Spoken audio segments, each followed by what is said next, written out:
Hello students, welcome back to another video on index form. The objectives of this video are explain the concept of index form, express a number in index form using the prime factorization method. So let's take a look at how index form is written.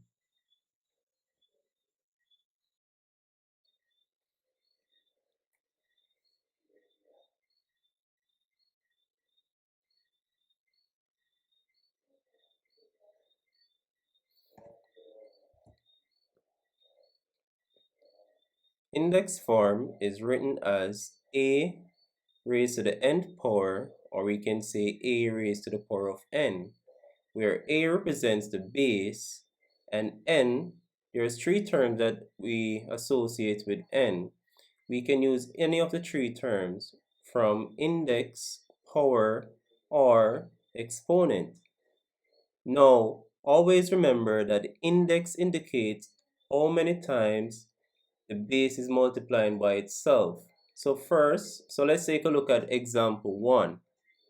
Now here we identify that the 2 is the base and the 3 is the index. So always remember that the index tells us how many times the base is multiplying by itself. So here we have 2 raised to the power of 3, or we can say 2 cubed. Now this is the same thing as 2 multiplied by 2 multiplied by 2, because the index is 3, which tells us that 2 is multiplying by itself 3 times. Moving on to example 2, where we have 3 raised to the 4th power, or we can say 3 raised to the power of 4. So this is the same thing as 3 multiplied by 3 multiplied by 3 multiplied by 3.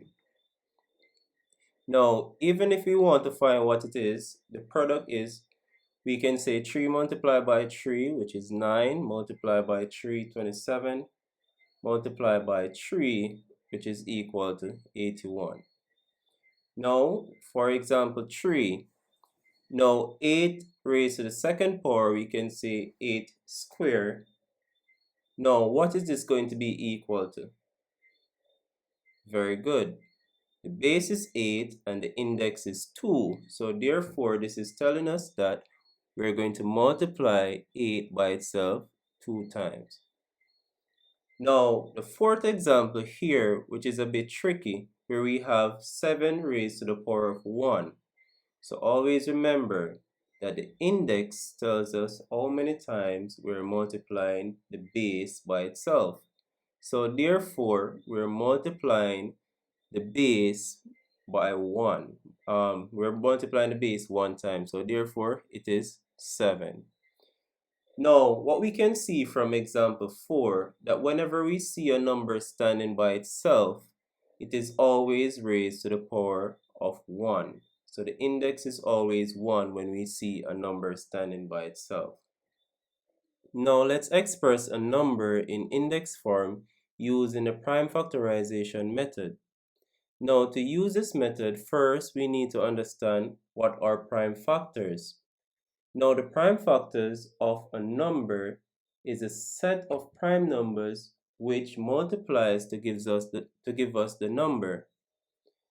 Now, to use this method, after we understand what are prime factors, using this method, we are going to divide the number repeatedly by its prime factors until the result is 1.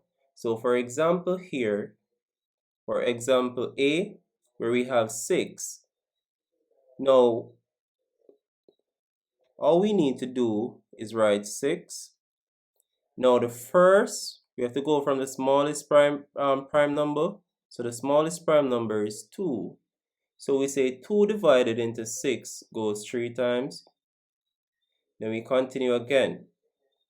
Now, can 2 go into 3 without leaving a remainder? No, so we move on to the next prime number, which is 3.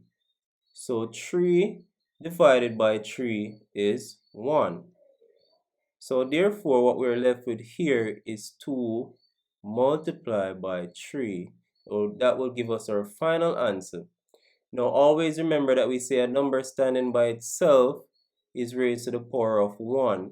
So this will be our answer in index form.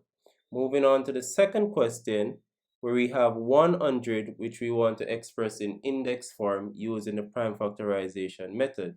So we write down the 100 and we start from the smallest prime number, which is 2, to see if it can go into the number without leaving a remainder. So 2 into 100 goes 50 times. Then we start again from the smallest prime number to see if it can go into the number. So 2, we can use 2. So 2 into 50 goes 25 times. Now we look now and see that 2 cannot go into 25 without leaving a remainder. So we move on to 3. Can 3 go into 25 without leaving a remainder? Very good. No. So we move on to the next prime number, which is 5. And we see that 5 can go into 25 without leaving a remainder. So 5 into 25 goes 5 times. And then we can use 5 again. So we say 5 into itself goes 1 time. Whenever we reach to 1, the result is 1. We can stop there.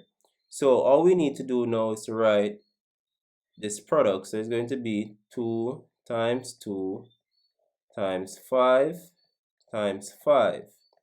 Now we can express this in index form based on what we just did earlier in the video.